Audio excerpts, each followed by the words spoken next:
kekayaan hati. Kekayaan hati ini penting sekali karena rata-rata teman di Grab itu kan miskin lah. Tapi jangan miskin sampai miskin hati gitu. Bahwa kamu nyari nafkah itu sudah ibadah, berkelana di buminya Allah juga ibadah, menyaksikan macam-macamnya orang itu juga ibadah. Bahkan menambah khazanah ilmu.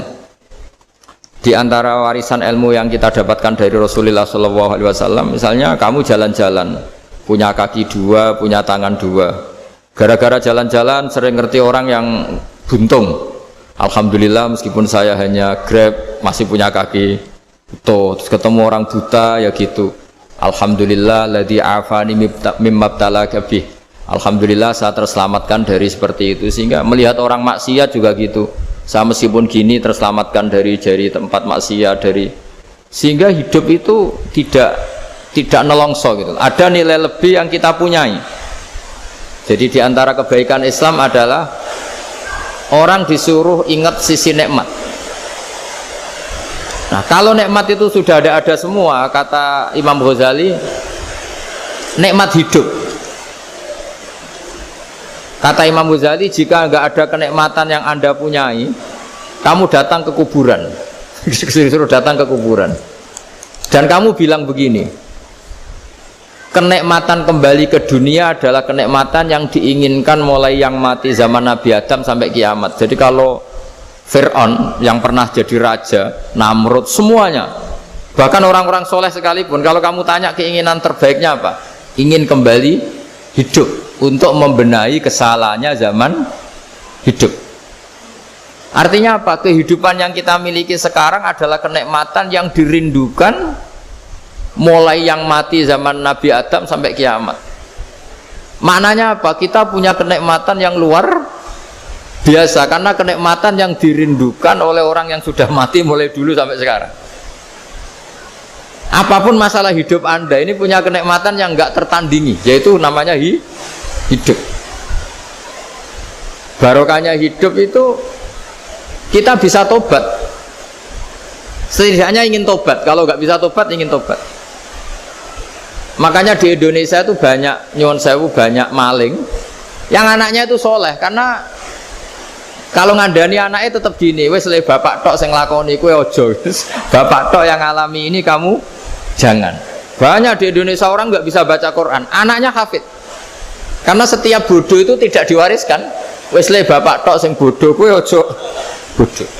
Mungkin teman-teman di Grab juga gitu, wes bapak tok cong sing nasi pengene kowe ojo.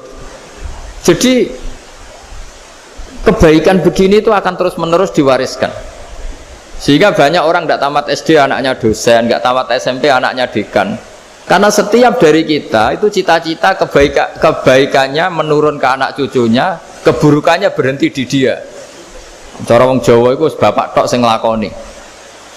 Nah, di sini saya jelaskan tentang kekayaan rohani. Jadi saya mohon ketika Anda jalan-jalan nganter penumpang itu harus sering muji Allah Subhanahu wa taala.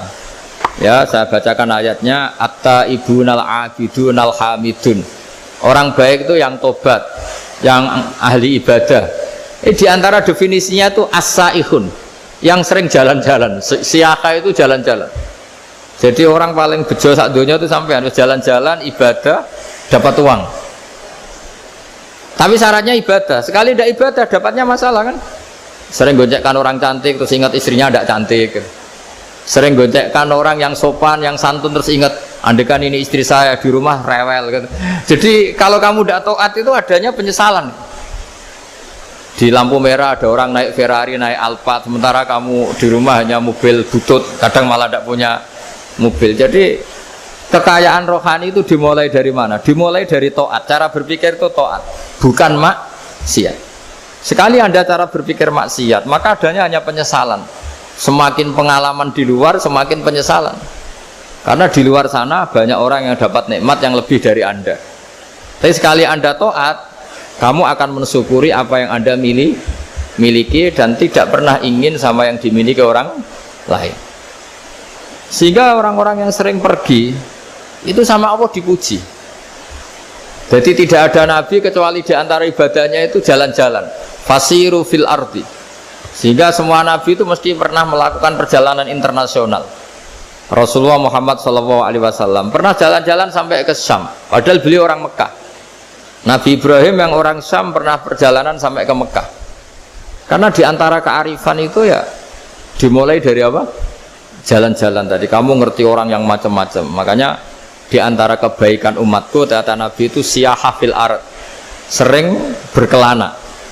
Tapi tentu untuk mengambil pelajaran. Atta ibunal abidunal hamidun as-saihun. Nah, agama mensupport itu. Sehingga kata Nabi, jika ada orang kok sholat qobliyah, ba'diyah semuanya di masjid, sama Nabi ditegur, la taj'alu buyutakum kuburan, rumah kamu jangan jadikan kuburan, harus dapat jatah apa? Sholat. Kata ulama, kalau ada orang sering sholat di satu titik, itu ditegur, kamu harus ganti titik yang lain supaya saksi bahwa kamu di bumi sholat itu banyak. Jadi kita ya punya nilai positif juga tentang apa? Karena kita sering siyahah, kalau bahasa Arabnya itu sering keluyuran, saksi kita kebaikan juga banyak. Tapi pesan saya paling pokok tadi ya, jadikan komunitas kebaikan itu punya nilai jual. Syukur-syukur fid dunya hasanah wa fil akhirati hasanah. Ya kita bersyukurlah di Indonesia itu. Saya masih ingat kecil saya itu ya sekitar saya umur 15-14 tahun. Setiap mau pergi itu pesannya orang-orang yang sering pergi itu jangan masuk terminal jam ini di perapatan ini, karena yang namanya preman itu dulu dominan. Sekarang sampai jam 2 ada orang pakai jilbab, kadang ya orang pakai peci, yang nggak pakai peci pun ke musola sholat terus. Yes, pokoknya kebaikan itu jadi komunitas dan jadi nilai jual. Bahkan tadi misalnya ibu-ibu yang pergi malam itu kan mesti ada orang-orang yang jadi langganannya karena terkenal apa? Amanah. Yang dititipi anak juga pilih orang yang terkenal apa? Amanah. Nah, nilai amanah ini harus kita jaga terus supaya kamu ya bisa bekerja, orang lain juga nyaman karena amanah tadi, Allah juga senang karena amanah itu perintahnya Allah Subhanahu wa ta'ala.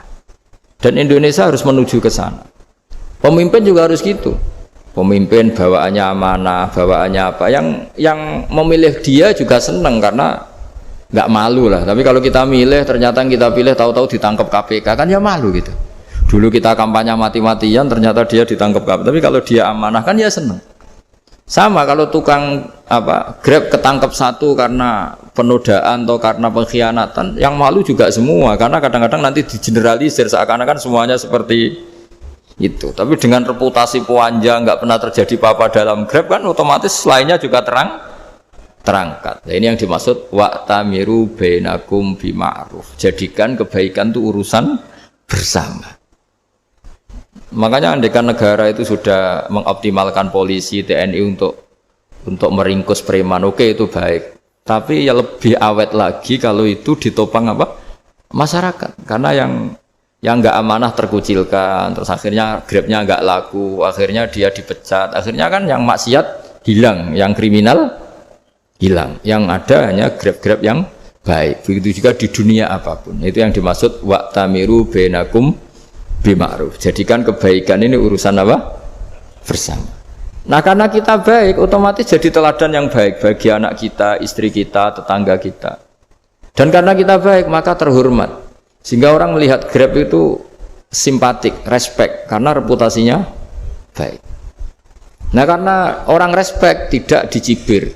Barokahnya tidak dicibir, tidak mangkel. Barokahnya tidak mangkel, tidak saling ejek, bahkan tidak saling bunuh. Coba kalau kita jelek, dicibir orang, kita dalam keadaan mabuk, tidak terkontrol, bunuh. Jadi efek dari maksiat itu begitu buruknya. Sehingga penelitian itu mengatakan kebanyakan kecelakaan ya pemicu utamanya rata-rata ya nyupir dalam keadaan mabuk. Beberapa nyuwun sewu kasus-kasus kriminal rata-rata ya dipicu oleh hal-hal seperti itu. Makanya meskipun di luar saya tolong hindari narkoba, hindari hal-hal yang maksiat supaya pekerjaan Anda ini barokah.